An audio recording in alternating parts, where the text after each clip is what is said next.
NBS की। तो बेटा NBS होता क्या है? NBS होता है एन ब्रोमोसक्सीनामाइड, ठीक है, एन ब्रोमोसक्सीनामाइड। अब जैसे ये क्या है? डबल बॉन्ड के वाला विनाइलिक उसके पड़ोसी वाला कार्बन एलाइलिक, ठीक है, ज़रूरत शायद ही इसकी पड़ेगी। तो अब देखो NBS इतना लिया जिससे मात्र रिएक्शन स्टार्ट हो जाए, समझ गए? अब ये होती है तो मैकेनिज्म क्या होता है? देखो ये जो हम रिएक्शन पढ़ रहे हैं एक्चुअली होती है free radical substitution reaction. Free radical मतलब जिसके ऊपर ऐसा डॉट जैसा आपको साइन दिखे। सब सब्स्टिट्यूशन रिएक्शन मतलब जिसमें सब्स्टिट्यूट हो जाए कुछ एटम्स और ग्रुप्स विद अदर। जैसे ये है भाई, इससे ये समझ में आ रहा है कि Br2 इतना ही अमाउंट में लिया जिससे अब CH2 फ्री रेडिकल बन गया और रेजोनेंस भी है।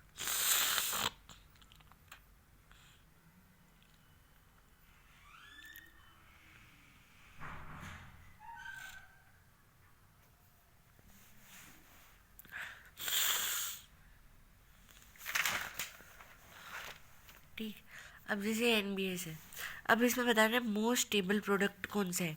तो याद रखना है सबसे इम्पोर्टेंट बात इस पूरी का यही है भाई साहब, इसमें Br2,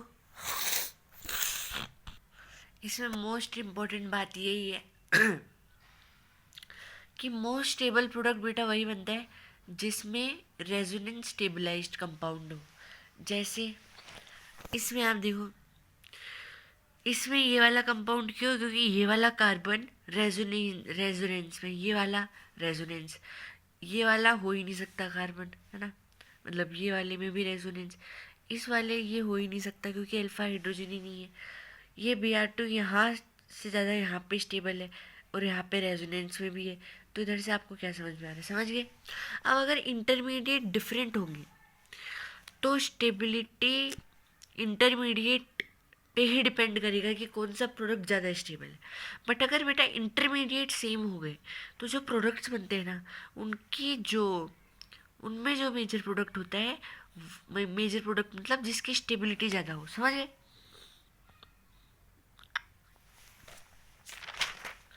अब आगे देखते हैं। Free radical in resonance with benzene ring but unable to form product from the ring due to loss of aromaticity, समझ गए? हमारा सोडा लाइम डीकार्बोक्सिलेशन रिएक्शन। भाई एक बार बार देखता जा, याद होंगे, अच्छे से याद होंगे, पता ही नहीं चलेगा कब एकदम मुंह पर रट लिए, समझ गया? सोडा लाइम डीकार्बोक्सिलेशन रिएक्शन, इसको ऑकवुड डिग्रेडेशन रिएक्शन भी बोलते हैं। होता क्या है इसमें? ये कंपाउंड होगा अपना RC डबल बॉन्ड OH, इसमें से जब हम NaOH CaO जब इसको देते हैं तो बनाता है RH प्लस CaCO3। मैकेनिज्म समझो इसका। तो देखो Na plus carbocation, O minus carbanion, ये इसके साथ मिल गया, समझ गए? तो ये मिल गया। अब देखो क्या होगा कि जब इसको हीट करा तो CO2 तो निकालना पड़ेगा, तो CO2 इधर से निकाल दो और CO से ये CO3 बना देगा। CO का ये काम है कि आगे CO2 को इससे रिएक्ट ना होने दे, समझ गए? और इससे RH प्लस CaCO3 बनता है, समझ गए? Rate of decarboxylation, stability of R minus, इसमें बेस्ड बहुत सारे सवाल हैं, तो भाई देख लो ना, टाइम मिले तो देख लो। वैसे इसमें कुछ इम्पोर्टेंट तो है नहीं, इसलिए मैंने भी कुछ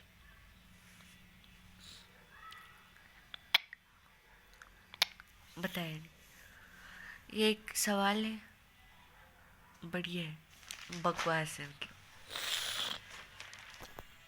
अब हम बात करते हैं वुड्स रिएक्शन की। तो वुड्स रिएक्शन में क्या होता है?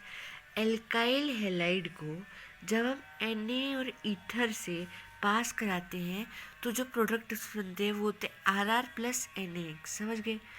तो alkyl halide reacts with metallic sodium in presence of dry ether to form a symmetric alkanes containing double bonds, the number of carbon present in alkyl halide, समझ गए? अब जैसे 8 डिग्री बना तो ये दो जा सकता है, या तो कॉम्बिनेशन में या डिस्प्लेसमेंट में। जब डिस्प्लेसमेंट में जाएगा तो आर एच प्लस एल्कीन बनाएगा, एल्कीन है बेटा। और अगर कॉम्बिनेशन में जाता है तो आर आर बनाना है ना। अब वो देखते हैं कि कब आर आर बनाएगा, कब आर एक्स बनाएगा। अब हम बात करते हैं रेडिकल कॉम्बिनेशन की। तो देखो, अगर R degree plus R dash होता है तो यहाँ पे क्रॉस प्रोडक्ट्स बनते हैं, और जो सबसे ज़्यादा ये क्रॉस प्रोडक्ट होता है ये मोस्ट स्टेबल होता है ना। ये पॉइंट याद रखना, if di radical generates during a reaction then intramolecular combination gives major product generally, ठीक। हाँ, ये एरोमेटिक नॉन एरोमेटिक का एक बेहतरीन एग्जाम्पल है। मान लो इसमें अगर मैंने इंट्रामोलिकुलर कर दिया तो रेजोनेंस तो है, बट ये नॉन एरोमेटिक है, इस वजह से ये अनस्टेबल कंपाउंड है, समझ गए। ये भी एक बहुत अच्छा एग्जाम्पल है। इसमें होता क्या है कि ट्राइमर बनता है, डाइमर से भी उतनी स्टेबिलिटी नहीं आती तो ट्राइमर बनता है। बहुत अच्छे से इसको याद रखना, ठीक। Abstraction of H free radical by a radical from a radical is known as radical disproportionation reaction. अब by disproportionation, alkane and alkene forms as major product with same number of carbon in R radical. ये बहुत important points है जो मैं highlight कर रहा हूँ कि alkane and alkene बनते major product with same number of carbon as of in R radical.